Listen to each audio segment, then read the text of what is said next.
Welcome to The Explainer. It's absolutely fascinating to look back at history and think about those mighty ancient Egyptian deities or the powerful Greek pantheon, right? They're totally captivating. But today, well, they mostly live inside museums and mythology books. Yet a select few religions didn't just survive, they literally conquered the globe. And the craziest, most mysterious part of all this, they almost all originated from one highly specific spot on the Earth. To really put this into perspective, our planet is obviously massive. We've got a staggering 8 billion people living across sprawling continents today. But consider this tiny little slice of landmass stretching from the Middle East over to India. It makes up just 4% of the world's total land area. Just 4%. So, that brings us to the central mystery box of this explainer. Why did almost every major surviving faith start exactly here in this tiny 4%? Is it just pure historical coincidence? Or was there some highly specific geographic and cultural mechanism that allowed faiths born in this tiny corridor to survive, thrive, and ultimately achieve global dominance? Okay, let's dive into this. Here is our roadmap for decoding the mystery.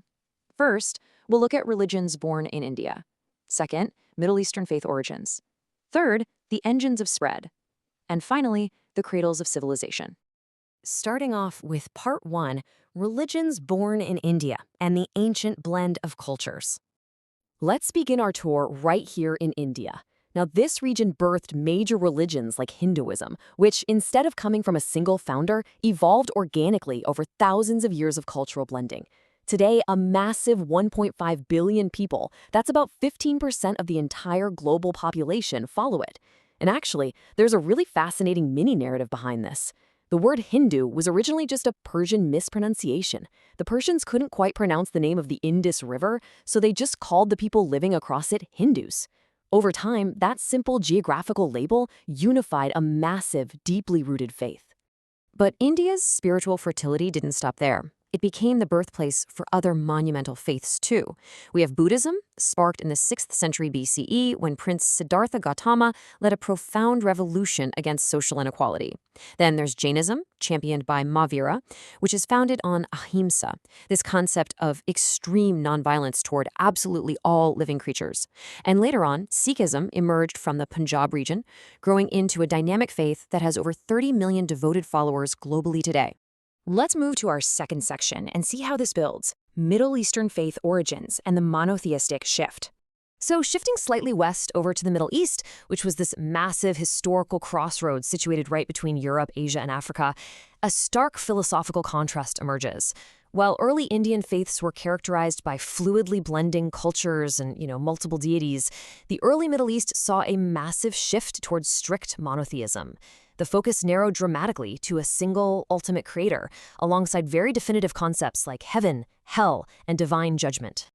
The roots of this monotheistic shift run deep.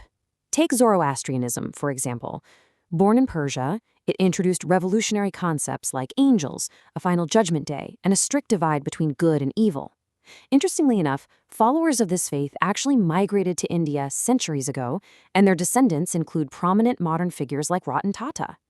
Then we also have Judaism, an absolute bedrock of monotheism that has shown unbelievable resilience. I mean, it survived for 2,000 years without a home state, with communities establishing historical roots globally, even right alongside the faiths over in India. Now, what's really interesting here is the sheer scale of the legacy these regions produced. Looking at modern follower counts, Christianity, which was born from Jewish traditions in the Middle East, now leads with 2.4 billion followers. Islam commands another 2.0 billion, alongside Hinduism's 1.5 billion. It becomes wildly, undeniably clear just how globally dominating the ideas from this tiny 4% corridor have become. Moving on to part 3, the engines of spread and solving the mystery. We've seen what happened, but how did these specific faiths achieve such total global dominance while the Egyptian and Greek religions died out? Well, their survival rested on 3 primary catalysts. First up, trade. Networks like the Silk Road and Arabian sea routes were constantly mixing diverse cultures. Second, texts. Diligently preserving holy books meant that core concepts survived completely intact across generations. And third, empires and the unrivaled power of state adoption. Tracing imperial adoptions shows exactly how these religions were supercharged. Back in the 3rd century BCE, the powerful Indian emperor Ashoka embraced Buddhism and actively spread it across Asia. Fast forward to the 4th century CE, and the Roman Emperor Constantine officially adopts Christianity, completely embedding it across the vast Roman world.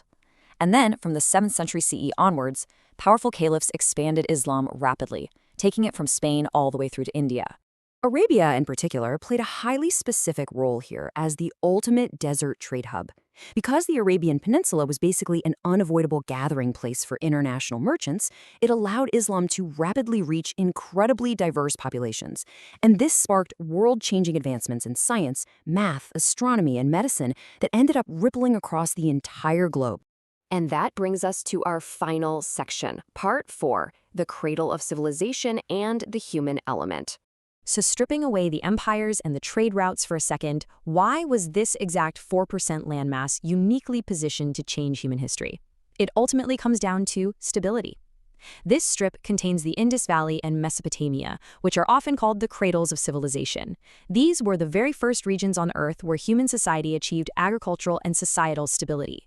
For the very first time, people didn't have to spend every single waking second just trying to survive. And with that newfound time, they started asking deep existential questions. Questions like, we eat, we sleep, we live, but why are we here? What happens after we die? So the crucial point is that the stability of these specific river valleys allowed ancient humans to stop merely existing and actually start looking up at the stars. These massive philosophical revolutions in India, Persia, and Arabia ultimately birthed the faiths that billions rely on today. Well, this brings us to the end of our journey through this tiny yet monumentally influential 4% sliver of Earth. So, what are your thoughts on this ancient geographical mystery? Do you think it was the physical geography, the bustling trade routes, or maybe just that universal human need for answers that truly allowed these specific faiths to conquer the globe? Take a moment to think about it. Thank you so much for joining me for this explainer, and keep questioning the fascinating history all around you.